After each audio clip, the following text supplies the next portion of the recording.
энэ өдрийн мэндийг хүргэе. Бид өнөөдөр залбирлын 12 дахь өдөртөйгөө нөхөрлөж байна. За тэгээд энэ өглөөг та бүхэнтэй хамт Бурхныг магтан дуулж байгаадаа бас талархалтай байна. Тэгээд Бурхантай нөхөрлөлөө хэрхэн гүнзгийрүүлэх вэ гэсэн энэ сэдвийн дор бид өмнөх хичээлээр зохиогчийн номыг бүрэн ихээр нь сонссон байгаа. Одоо бүгдээрээ Бурхан дотор залбирлаа эхлэе. За Бурхан бол үнэхээр агуу гайхамшигтай Бурхан. Тэгээ Бурхантай нөхөрлөлөө гүнзгийрүүлнэ гэж юу хэлж байгаа юм бэ гэхээр одоо чивэт хүн гэдэг чи одоо жигшүүстэй хүн байгаа байхгүй юу? Чигч шудраг хүн түнтэй дотно сэтгэв гэж байгаа. За энэ талаар юу гэсэн үг юм гэхээр бид нар ер нь бүх хүмүүс амьдралынхаа асуудлыг одоо зовлон бэрхшээл гачигдал гэж би тийм үг сонгож ярихгүй. Ямар ч хүний амьдралд асуудал байгаа.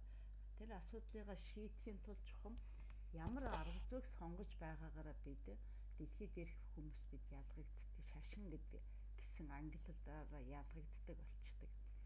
За үнийн шудраг байна гэдэг чинь өөрөө бид ямар ч зүйлд илүүчгүй дутуучгүй хандахыг хэлдэг. За илүү хандна гэж юу хэлж байгаа юм гэхээр эсвэл өөрийнхөө эрх ашигыг хөндлөн өөрийнхөө эрх ашигыг орхон байж бусдын төлөө хит их явахгүй байх, тийм ээ? Эсвэл өөрийнхөө эрх ашигыг маш өндөр тавьж бусдын эрх ашигыг хөндөж өөрөө аз жаргалтай байх гэж. Эдгээр хоёр юм л жишээ нь одоо ерөнхийдөө асуудалд үүсгдэг гэж би ойлгодог. За тэгээ би итгэлийн амьдралаар бол 20 жил амьдарч байна. За энэ 20 жилээс өмнөх одоо би бол 60 гарсан байгаа шүү дээ. 20 жилээс өмнөхд үнэхээр амьдрах гэж бас үнэхээр ядарч зүдэрч тийм ээ, хүнд чичлэгдэж ингэж асар ихээр явсан. Эцэст миний гол асуудал Бурхан дээр ирснээр бүх асуудал тайлагдаж амар тайван болсон. Тэгэхээр бид нийгэмд байгаа юм чинь заавал хэн нэгэнтэй харилцаанд орно. За тэр харилцаанд оролцохдоо тухайн хүний үгийг үргэлж 100% дагаж, тухайн хүний үгийг 100% дагаж ингэж биелүүлж ажиллах юм бол би өөрийнхөө эрх ашиг буюу өөрийнхөө амрах цаг, өөрийнхөө хооллох цаг, өөрөө амар тайван байх цаг, өөрийнхөө гэр бүлдээ зарцуулах цаг, үр хүүхдтэй зарцуулах цаг, хань ижилдээ зарцуулах цаг, ахын дүүстэй зарцуулах цаг бол байхгүй болдог. Зөвхөн тэр хүний хүслийг биелүүлэх гэж би өөрөө эрхээ 0 болгож үүргээ 100% болгож явдаг. Ингэж ийм амьдралд маань ийм асуудал маш их тохиолдсон. За дараа нь бол тэгээд хүнийг өөртөө тохируулж амьдрахтаа биш. Энийний цаана бидэнд ямар асуудал үүсдэг юм бэ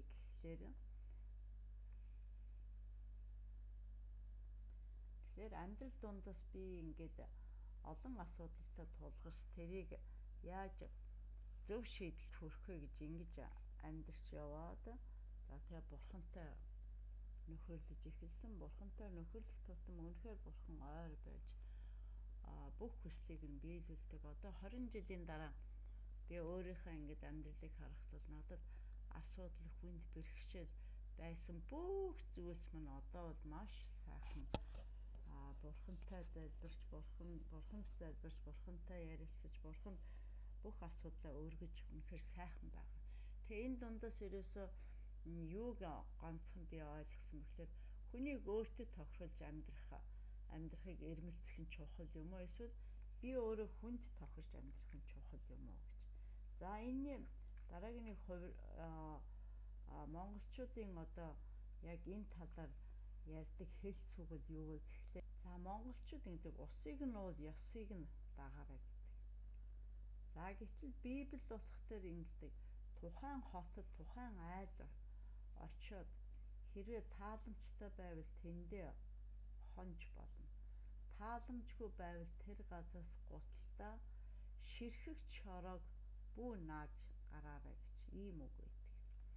За ингээ энэ ишлэл дээр яриад тэгэхээр хүнийг өөртөө тохируулж амьдрахаа гэдэг чинь өөрийн үзэл бодлыг тулгах.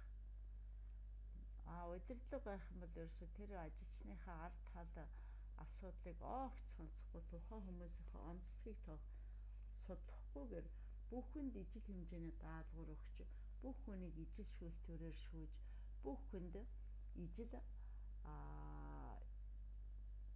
харилцааны хэлбэрийг тулгадаг.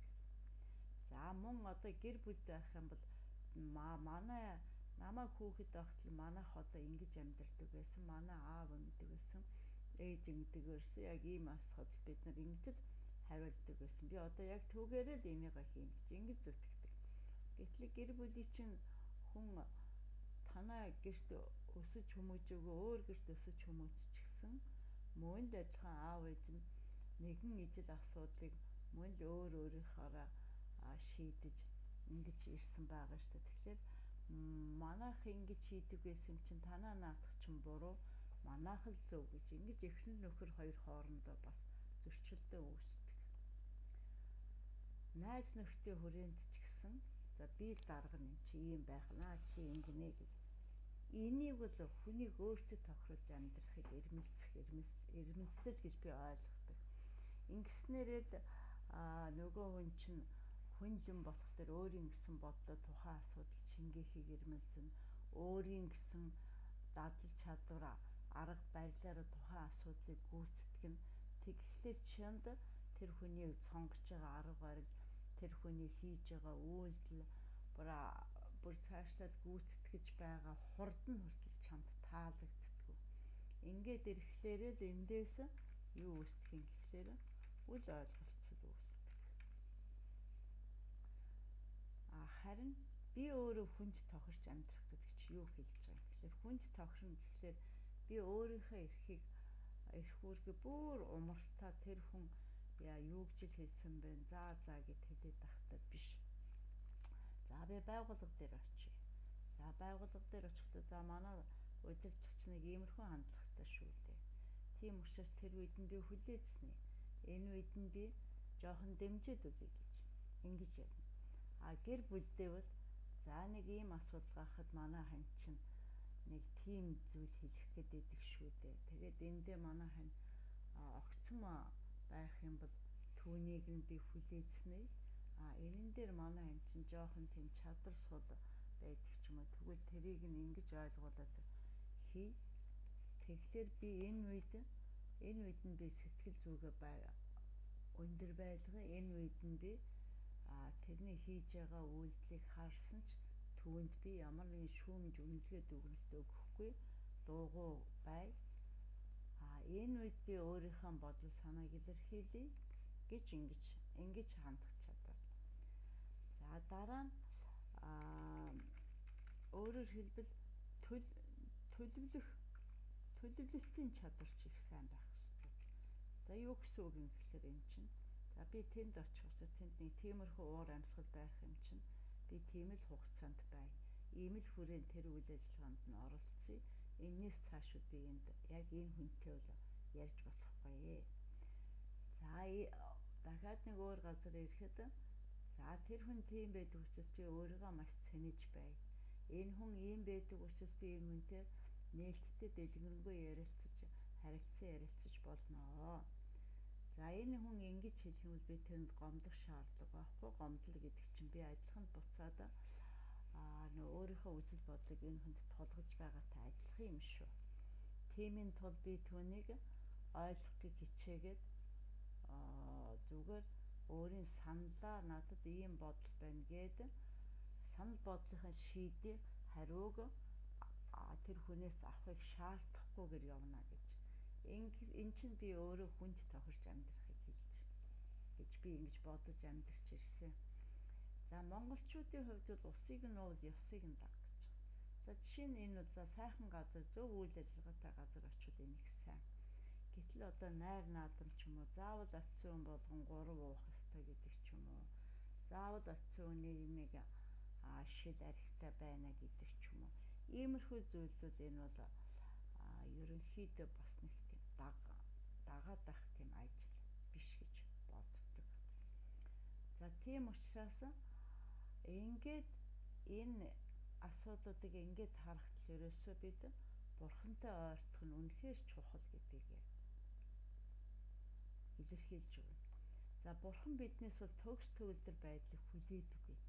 Харин бурхан үнэнч байдлыг хүлээдэг. Тэгэхээр үнэнч байдлыг хүлээнэ гэдэг чинь нөгөө энэ дээр би нөгөө хүнд тохирч амьдрч сурах нь чухал гэсэн. Хүнд тохирч амьдрч сурна гэдэг чинь юу хэлж байгаа юм гэхээр энэ төгс төгөлдөр байдлыг хүлээдэггүй харин ч үнэнч шударга байдлыг бурхан хүсдэг гэж байна. Тэгэхээр тэр хүнд тохирч амьдрна гэдэг чинь тэр эсрэг сөрөг үйл ажиллагаатай газар очиод бол чи тэрийг би энийг дэмжихгүй та нарын юм чин буруу шүү гэж ингэж үг хэлэхийн оронд үйлдэлээрээ за би энэ удаа энэ тараах миний хувьд л одоо боломжгүй юм байна гэд ингээд явна шүү дээ, тийм ээ. Тийм газраас холдох хэрэгтэй. Ингэж холдож байна гэдэг чинь чи тухайн хүний үйл ажиллагаа гэвэл буруу үйл ажиллагаа учраас чи тэрэнд бол дэмжихгүй байх. Тийм учраас энэ бол чи үнэнч байгаагийн илрэл. Харин найз нөхөд чинь хэн нэгэн буруу үйл ажиллагаа хийгээд байхад чи за одоо энийг одоо энтэл намайг над руу хандсан чинь би тэрийг дэмжиж дээ гэх юм бол биш. Тийм учраас өөрөө хүнд тохирч амьдрна гэдэг чинь би хинтээ энэ үйлдэлийг хийх ёстой, хинтээ хийж болохгүй гэдгийг л мэдрэх ёстой гэж ойлгож байгаа. За ингээд бурхандаа залбирая. Гайхамшигтай төгс төгөлдөр хүчит бурхан минь ээ. Та энэ ертөнцид биднийг бүтээсэн агуу гайхамшигтай бурхан. Та тийм учраас өөрийн бүтээлдээ хязгааргүй хайртай бидний толгойд ирэх ширхэг үсийг хүртэл та тоолж хамгаалсан байдаг. Та бол бүгдийг алдаатай гэм нүгэлтэй байхад нь хүртэл та биднийг хайрлаж байдаг. Биднээс та гагцгүй над руу ханд, надад ачаагаа үүрүүл гэж та хүсдэг. Түүнээс биш та биднийг сордөггүй. Биднийг сорилтонд оруулдаггүй бурхан. Бид таны үгийг сонсоогүйгээр бид амьдралаа өөрөө удирдах гэж өөрөө өөрийгөө бүтээсэн мэт би өөрийгөө бүтээсэн би өөрөө миний бүтээл мэт ингэж ойлгодог буруу ойлголтоор бид өөртөө сорилтонд оруулдаг.